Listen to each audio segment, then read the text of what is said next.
You know, as a society, we've reached a really critical point where you have to decide which side of history you're going to be on. And when George Floyd was murdered and we were in the midst of this pandemic and crisis and our community was hurting so bad, there was really no other choice but to say something. We don't want to just put up something on social media and say, hey, we support Black Lives Matter, hey, we're about this. We want to actually be doing the work. So our team has started a 21-day equity challenge, and we're doing this not only with members of the community who can sign up and be part of it, but our whole team is doing it too. And we meet every Friday and we reflect on the lessons from the week. So today I had the pleasure of facilitating our meetup. So if I could have everybody line up here in front of me, nobody in front. I think it's important that United Way is embarking on this journey because it is it's a reflective process, it's a learning process, and for us to be positioned as a thought leader in the community, we really need to take this medicine. We need to make sure that our house is in order.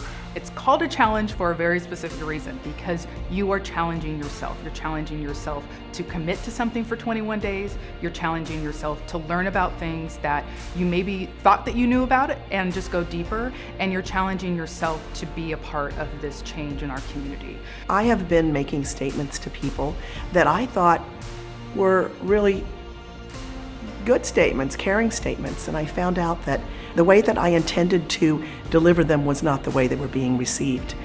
How could it be maybe posed differently so that it wasn't a microaggression? Oh man, that's something that I've said. Yeah, I didn't mean it in a bad way, but never did I take into account how the other person felt when I said that. It was a safe environment, but there was some uncomfortable conversations that needed to happen. That's why I think that what United Way Fresno Madera is doing is so important.